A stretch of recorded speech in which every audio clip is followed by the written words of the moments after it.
The wind on Market Street that night had teeth, biting through Tom's thin jacket.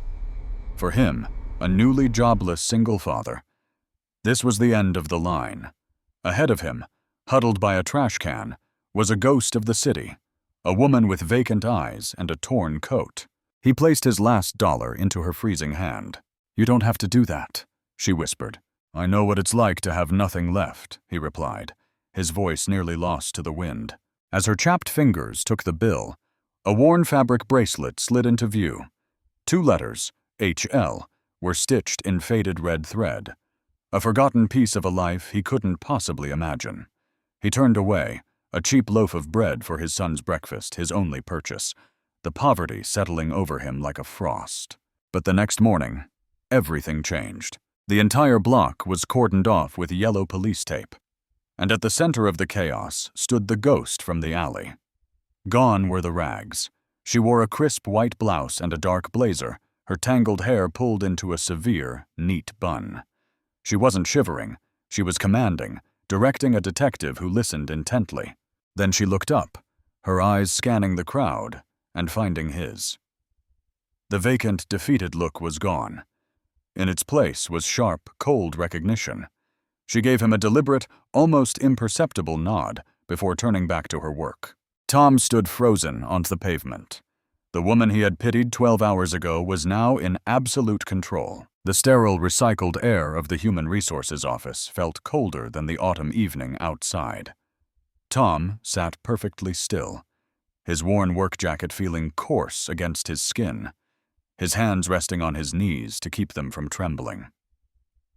Across the polished desk, Mr. Davies, the facilities manager, refused to meet his gaze, focusing instead on a stack of papers that seemed immensely important. The silence stretched, thick and uncomfortable, broken only by the faint hum of the fluorescent lights overhead. For 12 years, Tom had walked these halls, his footsteps echoing in the quiet hours after everyone else had gone home.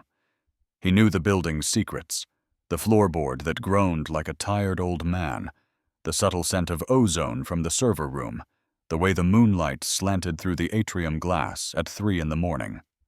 He had been a constant, a reliable shadow, ensuring the great machine of Sterling Corp kept running smoothly. Now, that machine was casting him out. Mr. Davies finally cleared his throat, the sound unnaturally loud in the small room. "It's not personal, Tom. You have to understand. It's a corporate restructuring.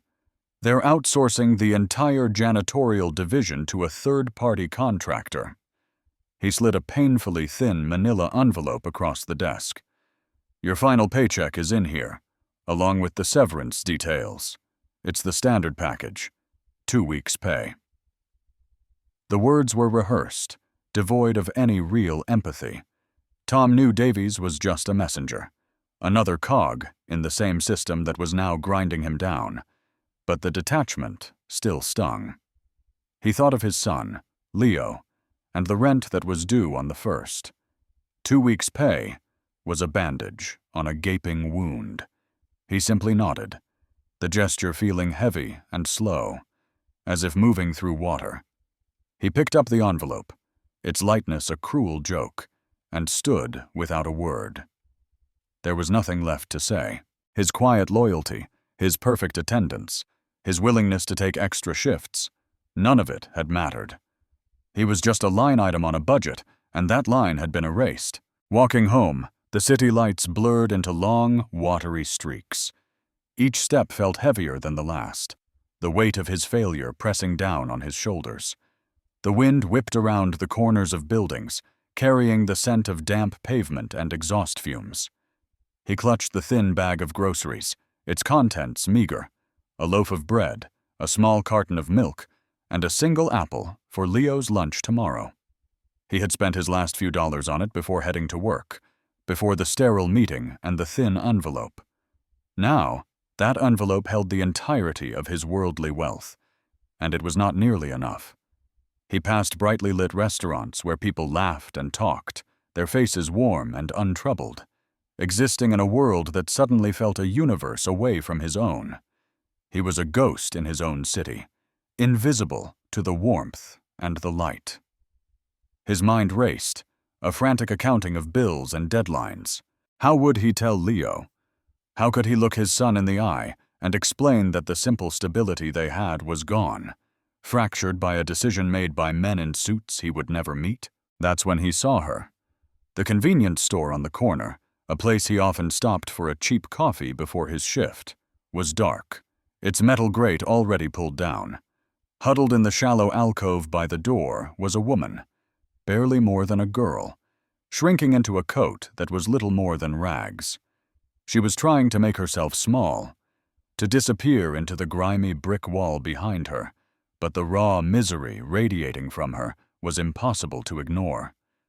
Her face was pale and smudged with dirt, her hair a tangled mess, but it was her eyes that held him. They were vacant, staring at the relentless flow of traffic without seeing it, defeated. Tom knew that look. He had felt it creeping into the edges of his own reflection lately. He hesitated for a moment, his own problems roaring in his ears. But then he saw the tremor in her hands, the way she hugged her knees to her chest for a warmth that wasn't there, and the roaring quieted. He thought of the $1 bill folded neatly in his pocket, the very last of his cash until he could deposit the check. It was meant to be his emergency coffee money for the morning, an absurdly small luxury, but one that felt essential. He approached her slowly, not wanting to startle her. "Excuse me," he said, his voice quiet. She didn't look up. He knelt down, the cold from the concrete seeping through the thin fabric of his pants. "Are you okay?" The question was foolish. She was clearly not okay. She finally shifted her gaze toward him, and he saw a flicker of something. Wariness. Maybe pride. "I'm fine," she rasped, the words scratching her throat. Tom didn't press. He just reached into his pocket and pulled out the worn $1 bill. He held it out to her. "Here, get yourself something warm when a place opens." Her eyes dropped to the bill, then shot back to his face, a storm of emotions passing through them. "You don't have to do that," she said, her voice a little stronger this time, a statement rather than a plea. He saw her glance at his own worn jacket, at the cheap bag of bread in his other hand. She could see he didn't have much himself. "I know what it's like to have nothing left," he said again, and the truth of it resonated between them in the cold night air. It was a confession and a statement of solidarity. He wasn't a savior. He was just a man who understood the feeling of being on the edge. He nudged the bill toward her again, and this time her chapped fingers reached out and took it. As her sleeve pulled back, he noticed a simple dark fabric band tied around her wrist. It was unassuming, the kind of thing one might make for themselves, but stitched into it with a faded red thread were 2 letters. HL. The detail was small, personal, a tiny remnant of an identity she might have once had. She tucked the dollar away without another word. He started to stand, a strange sense of peace settling over him despite his dire situation. "I'm Tom," he said, offering his name as a final, simple gesture of humanity. At the sound of his name, her posture changed. It was almost imperceptible, but he saw it. For a fleeting second, the exhaustion in her eyes was replaced by a sharp, analytical focus. She looked at him, truly looked at him, as if cataloging his face, the sound of his voice. The moment passed as quickly as it came, replaced by the same weary emptiness as before. But it left Tom with a faint, unsettling feeling he couldn't quite name. He just nodded, turned, and walked away, the first drops of a cold, persistent rain beginning to fall. The morning light that filtered through the single window of their small apartment felt gray and unforgiving. Sleep had offered little escape, filled with anxious dreams of falling. Tom sat at the small kitchen table, the classified section of a day-old newspaper spread before him, its pages already feeling obsolete. Circles of red ink marked potential jobs, another janitorial position across town, a dishwasher opening, a warehouse stocker for the graveyard shift. Each one felt like a lateral move at best, a step down at worst. The severance pay, now a confirmed number on a piece of paper, was a ticking clock, each second a reminder of dwindling time. He nursed a cup of lukewarm coffee, the bitterness a familiar companion. Across the room, Leo was quietly getting ready for school, his small form a testament to Tom's purpose. The boy was resilient, but Tom could see the worry in the set of his shoulders. The way he'd been quieter than usual since Tom had delivered the news. He had tried to frame it as a short vacation, but Leo was too smart for that. He knew what precarious felt like. On his way to drop Leo at the bus stop, his path took him past the old industrial building from the night before. His brief, strange encounter with the woman, the one with the HL bracelet, had replayed in his mind. The feeling of her sharp, sudden focus when he'd said his name had lingered. Now, the area was a scene of controlled chaos. Yellow police tape cordoned off the entire block, and official-looking vehicles lined the curb. And there, in the center of it all, he saw her. The transformation was so absolute, it made him stop in his tracks. The ragged coat was gone, replaced by a dark, impeccably tailored pantsuit. The tangled hair was now pulled back into a severe professional bun. She moved with an air of authority, pointing and speaking to a uniformed police captain who listened with deferential attention. She was no longer a victim of the street. She was in command of it. The power imbalance had not just reversed, it had been shattered.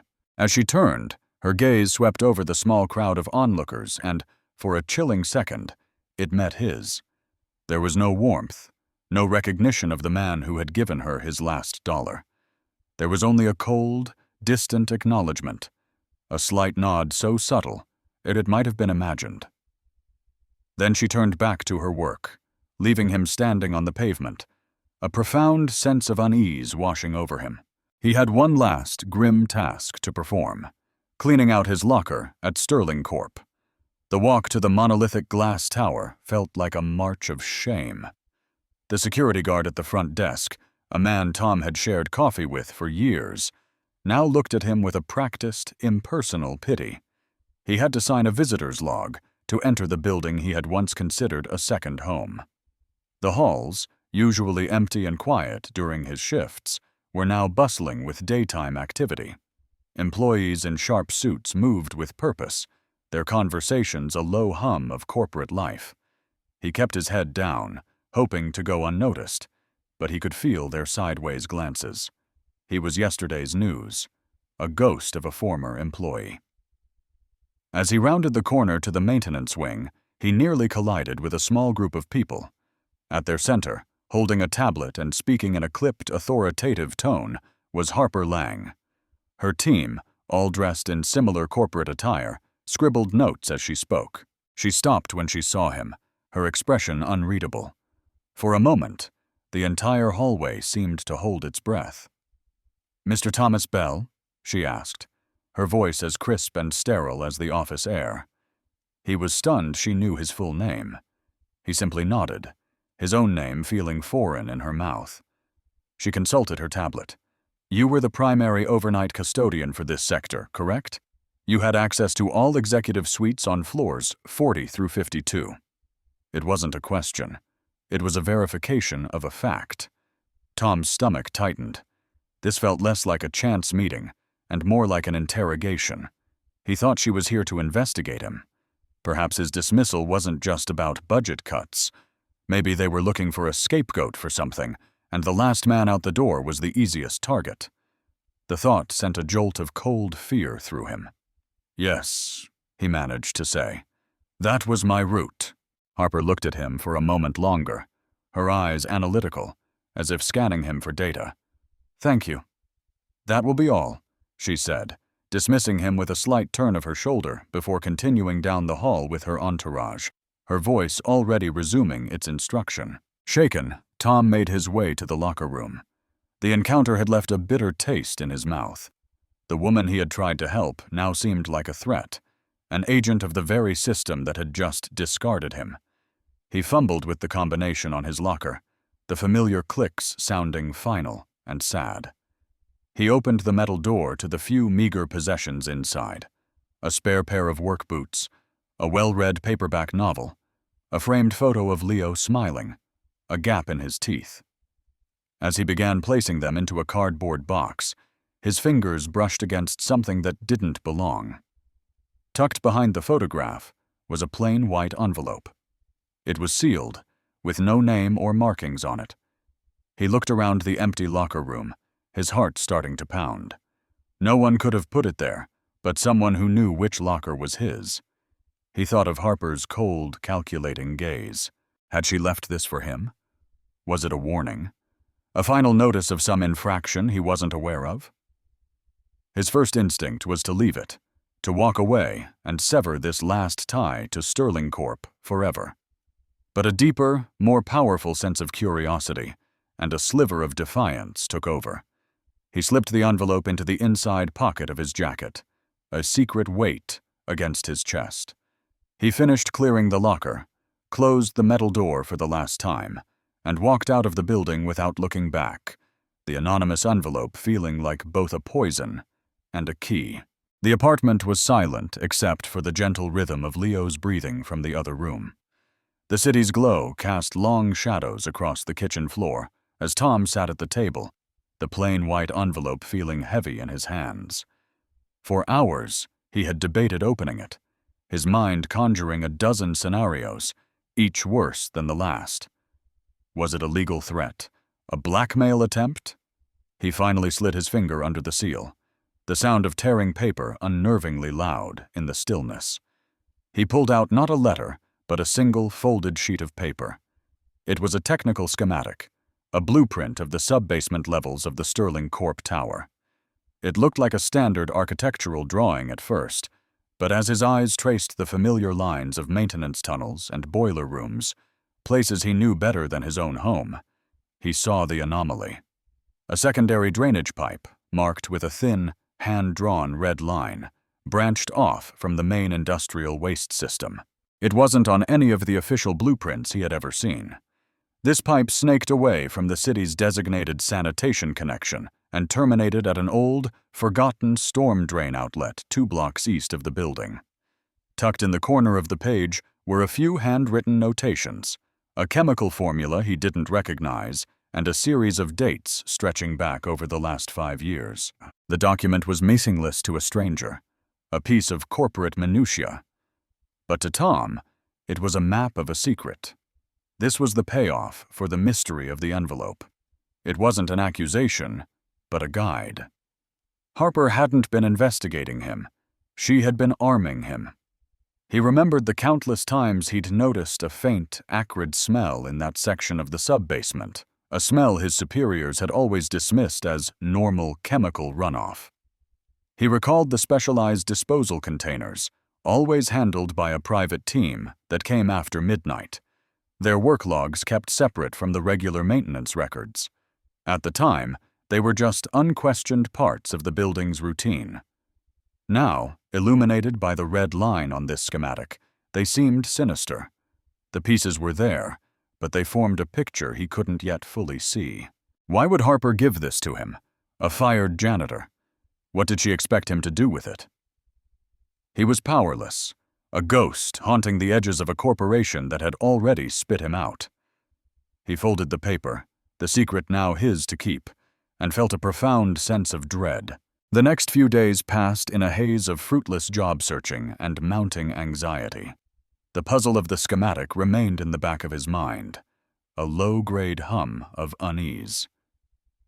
The answer came not from quiet contemplation, but from the worried chatter of his own community. While waiting for Leo outside his school, he overheard another parent, Maria, talking to the principal. Her son had been out for a week with a severe respiratory illness, and she wasn't the only one. "It's the 3rd case in his class this month," she said, her voice tight with fear. "And Mrs. Gable down the street. She has that awful cough, and the doctors can't figure out why." The principal nodded grimly, mentioning that attendance across the school had been noticeably lower since the seasons changed, with a spike in illnesses that seemed more stubborn and severe than the usual childhood colds. Later that evening, A small article in the local paper caught his eye. It was a dry, data-driven piece about a statistical anomaly, a small but significant increase in rare bronchial conditions and cancer diagnoses within their specific residential district. The article was buried on page 6, but for Tom, it was a headline. He pulled out the schematic again. Leo's school and their own apartment building were directly in the path of the runoff from that secret pipeline. That night, after Leo was sound asleep, Tom put on his old work clothes. He had to see for himself. The air was cold and damp as he made his way through the deserted streets, his old knowledge of the city's forgotten pathways guiding him. He avoided the main entrance of the Sterling Tower, instead slipping into the service alley that ran behind it. The familiar smells of grease and damp concrete filled the air. He found the storm drain exactly where the map indicated, its iron grate nearly hidden by overgrown weeds. A dark, oily sludge coated the edges of the grate, and even from a distance he could smell the faint, sharp chemical odor from the sub-basement. It was stronger here, a venomous scent that clung to the back of his throat. He felt a surge of cold fury. This wasn't just corporate negligence. This was a deliberate act of poison against his home, his son. As he stood there, shrouded in the darkness of the alley, a black town car pulled up to a private exit at the far end. A man in a tailored suit stepped out, his face illuminated for a moment by the car's interior light.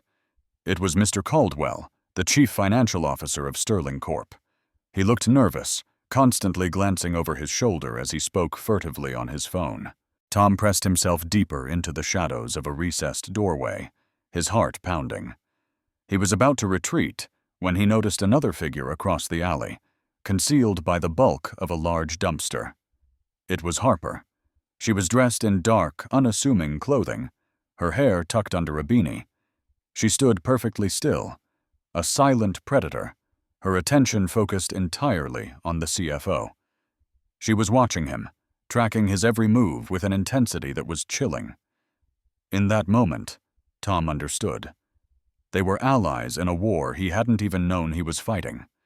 She was working the case from the inside, a ghost within the machine, while he was on the outside with the one piece of physical proof she couldn't risk holding herself. As Caldwell's car sped away, Harper remained for a moment longer before melting back into the city's darkness. After she was gone, Tom's attention was drawn to a set of garbage bags left near the private exit, separate from the main dumpsters. They were the special, reinforced bags he recognized from the executive floors. Acting on a gut feeling, he carefully untied one. Inside, among shredded documents and discarded coffee cups, was a small, metallic object. It was a USB flash drive, its silver casing glinting faintly in the dim light. He picked it up, its cool weight feeling impossibly significant in his hand. He now held two secrets, the map of the crime and a key that might unlock its darkest truths. The old laptop took an eternity to boot up, its fan whirring like a tiny, overworked engine. Tom sat in the pre-dawn stillness of his kitchen, the USB drive a cold, heavy weight in his palm. Every instinct screamed at him to throw it away, to pretend he never found it, and to focus solely on finding a job and keeping Leo safe. Plugging an unknown device found in a corporate trash bag into his only computer felt reckless, a gateway to viruses or something far worse. But the image of Harper's determined face in the alley and the memory of the sick children at Leo's school pushed him forward. This was bigger than his own fear. With a deep breath, he slid the drive into the USB port. The small light on the device blinked to life, a silent confirmation. A new window popped up on the screen, a single drive labeled Sterling Archive. His heart hammered against his ribs as he double-clicked it. The drive was a chaotic maze of files and folders, a digital dumping ground.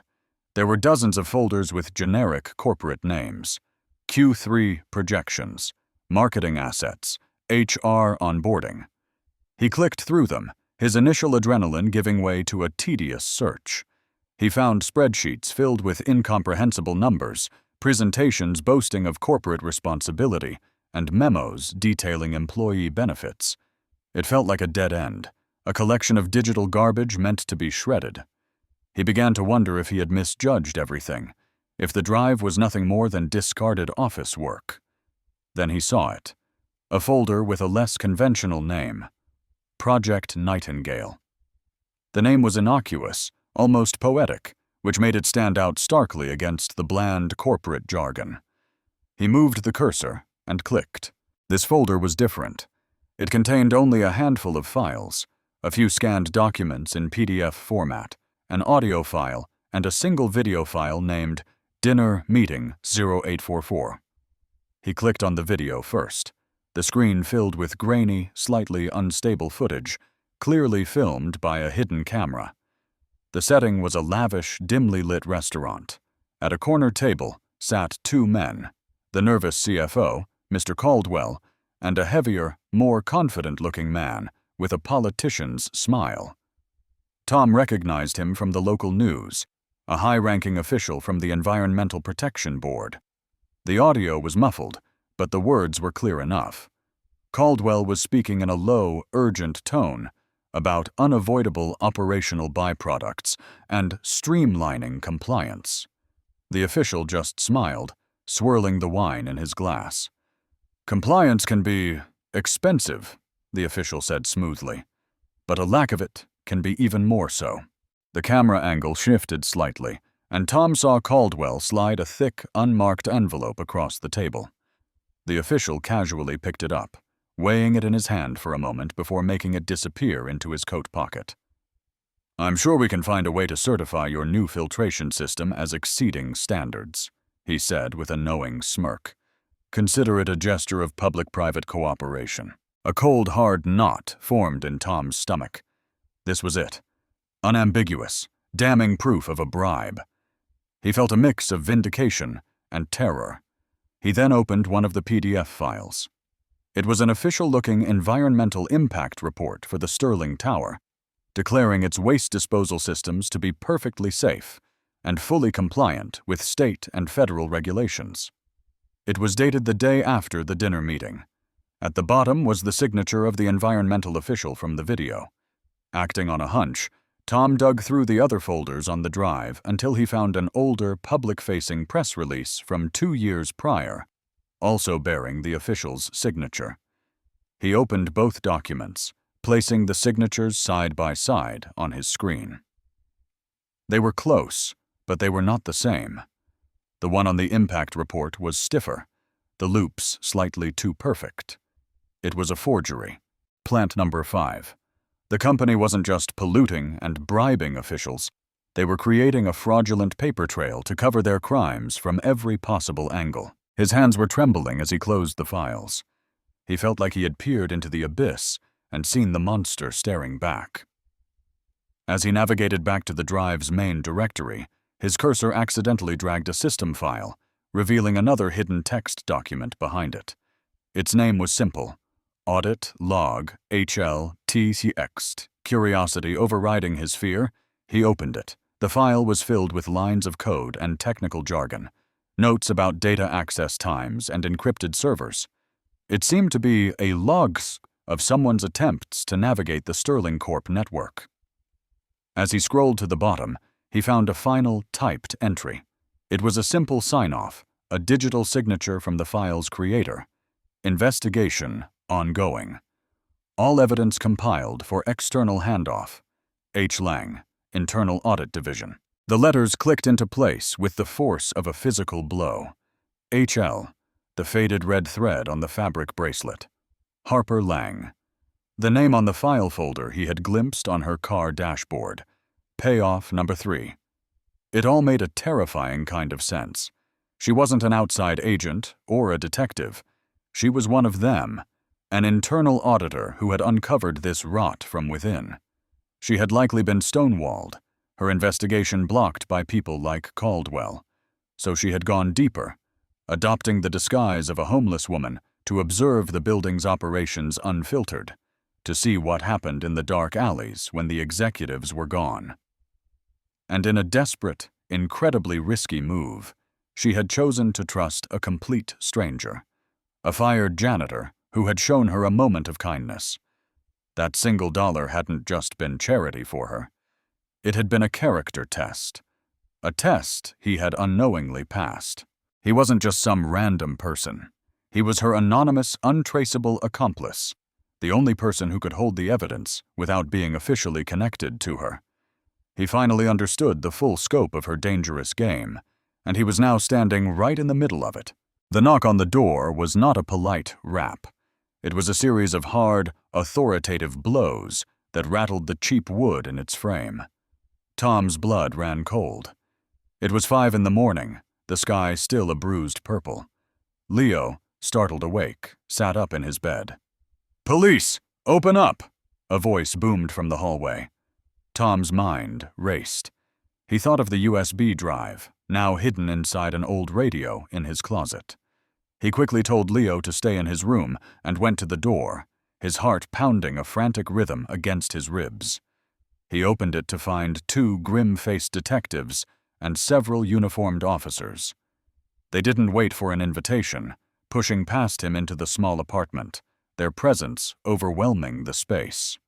One of the detectives produced a warrant. "Thomas Bell, you're wanted for questioning in connection with a case of corporate espionage and theft of proprietary data from the Sterling Corporation." The world tilted on its axis. They weren't here about the pollution. They were here for him. The interrogation room was a small, windowless box, smelling of stale coffee and disinfectant. The detectives, a man named Russo and his partner, were relentless.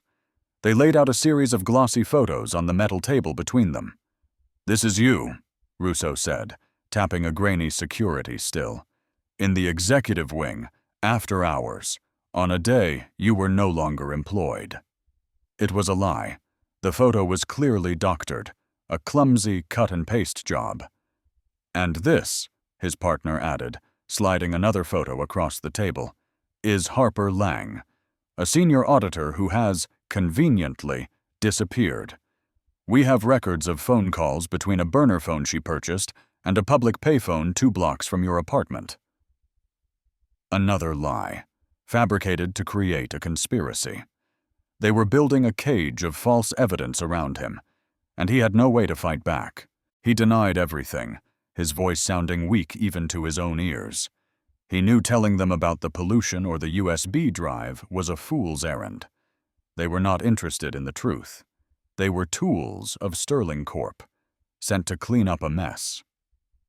Caldwell was a step ahead, using his immense power to turn the hunter into the hunted.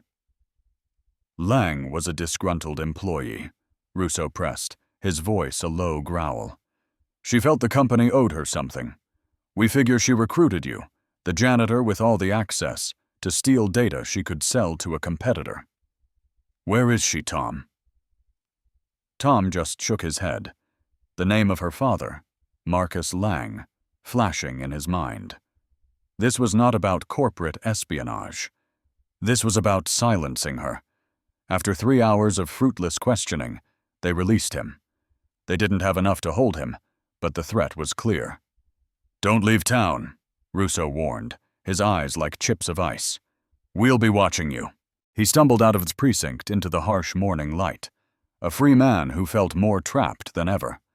Harper had been taken. He was being framed. The evidence he held was useless without a way to deploy it. He felt a surge of despair, but it was quickly replaced by a hot, galvanizing anger. They had underestimated him. They saw him as a pawn, a simple janitor they could easily intimidate. They didn't know he held the key to their entire criminal enterprise. He had to think. Where would she have left an emergency cache? A final message? His mind raced back to their first and only real conversation. The alley, the place where he had shown his character, and she had decided to trust him. It was a desperate long shot, but it was the only connection they shared that Sterling Corp couldn't possibly know about. That evening, he returned to the grim alcove by the convenience store. It felt like a lifetime ago. He ran his fingers along the grimy brickwork, checking every loose mortar joint. He looked under the heavy lid of the municipal trash can. Nothing. Then he saw it. a tiny scratch mark on the underside of a rusted metal drain pipe running down the wall, a mark that was newer than the surrounding decay. He reached up, his fingers finding a small object held in place by powerful magnetic clips. It was a small, waterproof pouch. Inside was another USB drive and a single folded newspaper clipping, laminated to protect it from the elements. He unfolded it under the dim glow of a streetlight. The headline read, "Financial journalist Marcus Lang dead in apparent suicide." The article, dated 7 years ago, detailed how a promising investigation into a real estate firm called Ethelred Holdings had been derailed, with Lang himself being implicated in the very fraud he was trying to expose. Professionally ruined and facing charges, he had taken his own life. At the bottom of the article, a brief mention was made of the firm's recent acquisition by a subsidiary of the Sterling Corporation. Tom found a 24-hour library on the other side of town, his paranoia forcing him to choose a place where he was a total stranger. He slid the new drive into a public computer terminal. It contained a single video file. He put on a pair of cheap library headphones and pressed play. It was Harper, sitting in a stark, dimly lit room, speaking directly to the camera. Her face was pale, her expression grave. "If you are watching this," she began, "it means I have failed, and they have found me. But the truth must not fail with me." She explained everything. Marcus Lang was her father.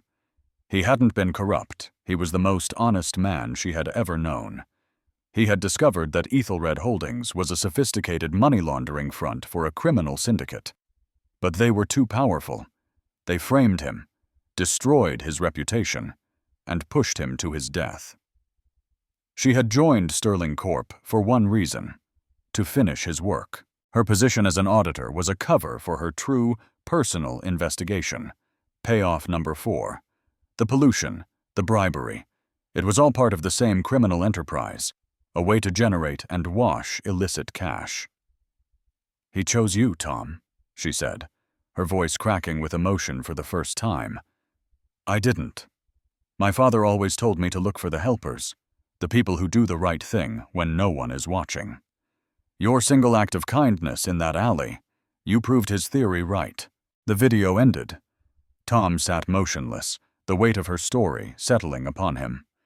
He was no longer a victim caught in a conspiracy. He was a chosen ally, the last remaining piece of her plan. The dynamic had been completely inverted.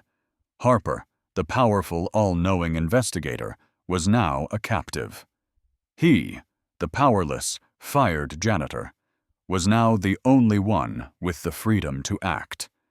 He was her only hope. A new, unshakable resolve hardened within him. This was no longer about a job, or even his own community.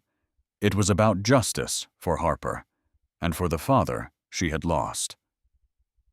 He looked at his own reflection in the dark screen. A tired man, scared and out of his depth. But for the first time in a long time, he was a man with a mission. He pulled the drive from the computer, the key to bringing down an empire resting in his pocket. There was no time to second-guess. The annual Sterling Corp shareholder meeting was scheduled for the next day at 10 a.m. It was the perfect stage, a room filled with the company's wealthiest investors, its most powerful executives, and, crucially, the financial press. Tom knew this was his one and only shot. Going to the police was a non-starter. Russo and his cronies would bury the evidence, and him along with it. This had to be loud, public, and undeniable. He spent the night not sleeping, but planning, his mind a frantic map of the service corridors and maintenance shafts of the Sterling Tower. He was a ghost returning to his haunting grounds, and he would use the building's own secrets against it. He packed a small bag, a change of clothes to a nondescript maintenance uniform he'd kept, a roll of duct tape, a multi-tool, and the 2 USB drives, Harper's evidence and her final testament. He was terrified, but the image of her determined face in the video and the sound of Leo's soft coughing in his sleep burned away the fear, leaving only a cold, "Artabe, tot in your resolve." He entered the tower before dawn, using an old service entrance whose electronic lock he knew had a 4-second delay. He moved through the building's metallic veins, a world away from the polished marble of the lobby.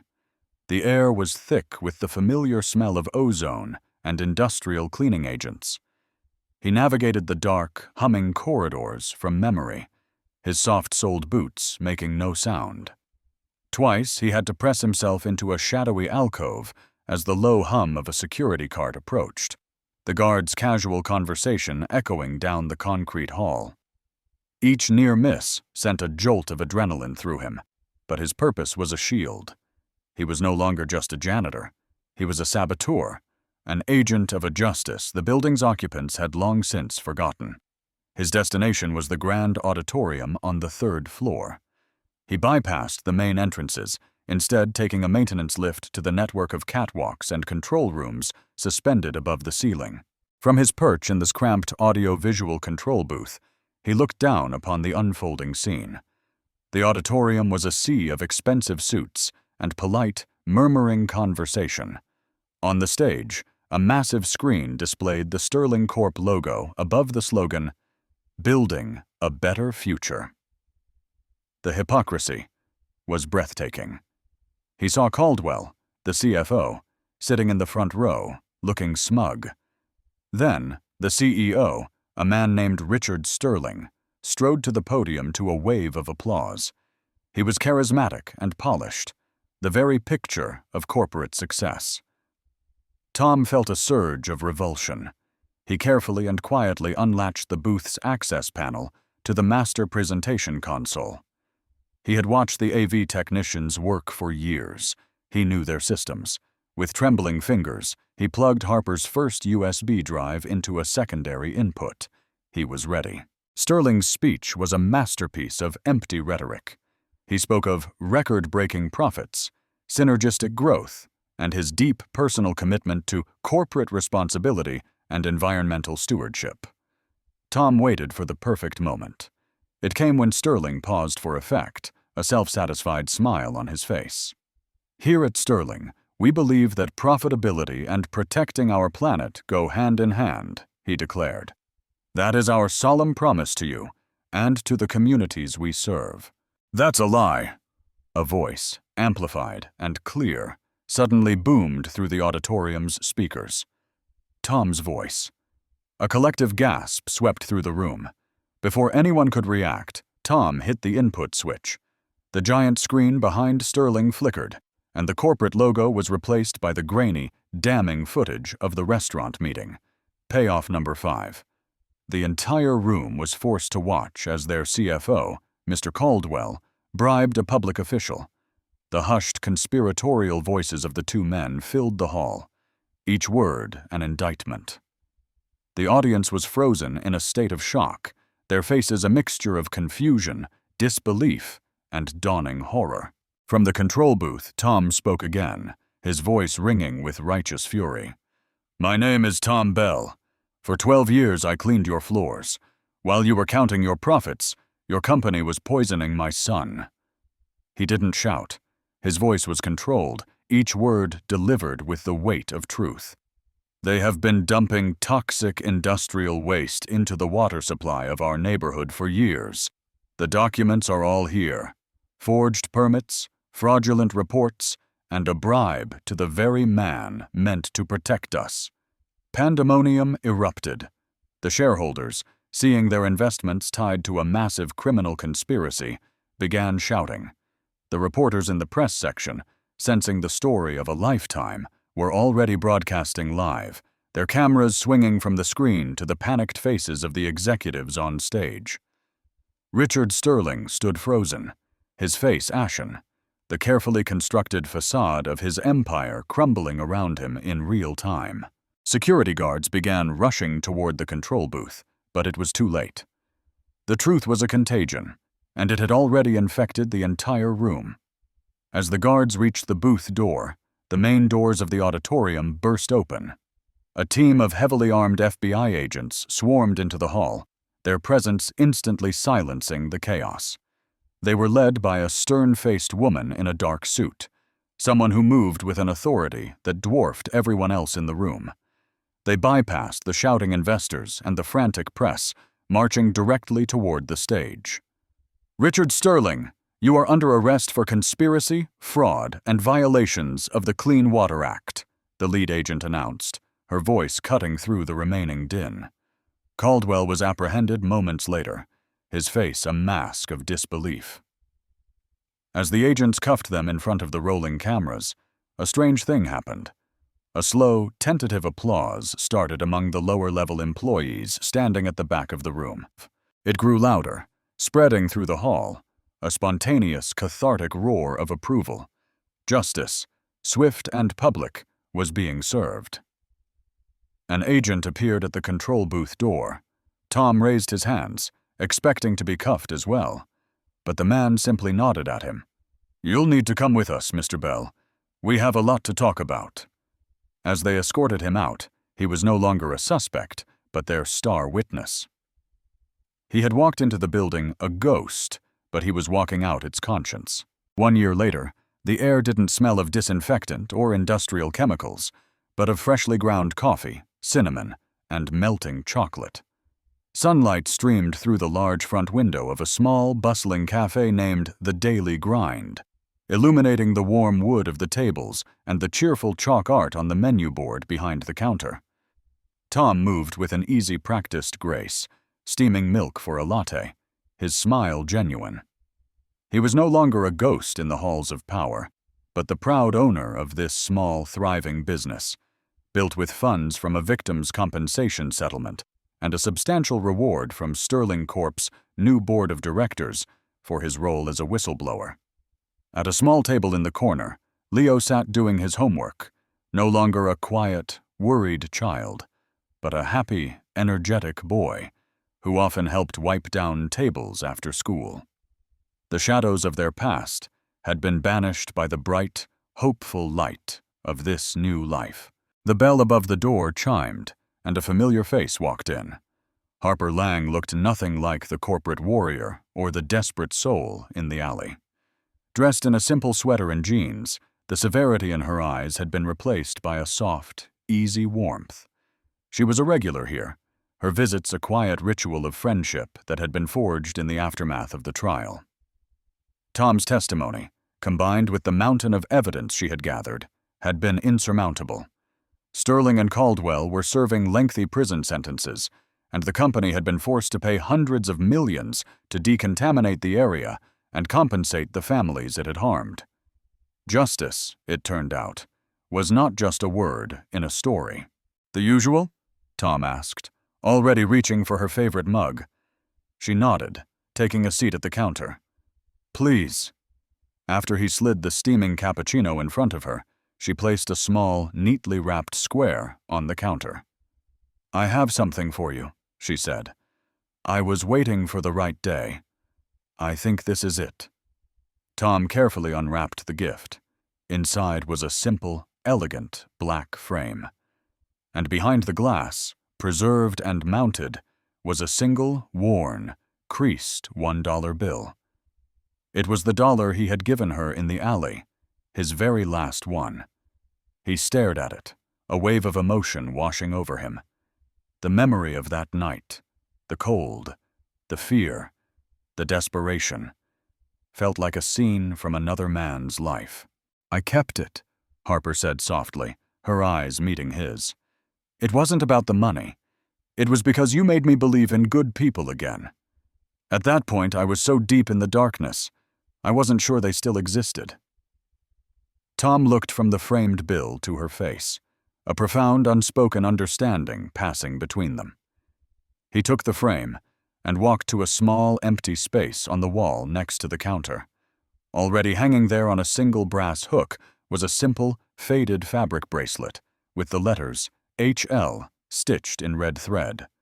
She had given it to him after the trial, a small personal token of their victory. He hung the framed dollar bill just below it.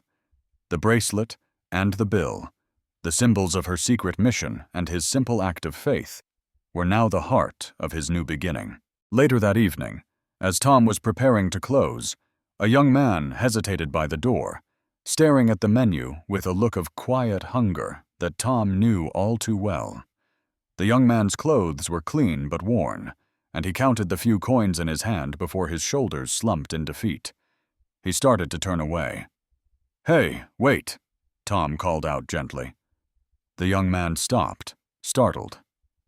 "We're about to close up," Tom said, his tone warm. "Got a few pastries here that won't be fresh tomorrow. Don't suppose you could help me out by taking them off my hands?"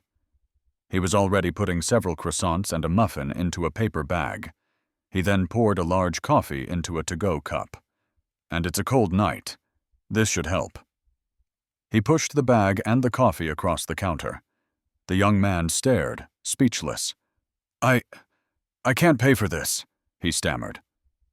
Tom just smiled, the same smile he'd given a woman in an alley a lifetime ago. "I know the feeling," he said. "Just pass it on someday." And he watched as the young man walked away, his steps a little lighter, his back a little straighter. The cycle of goodness, Tom knew, did not end. It simply began again.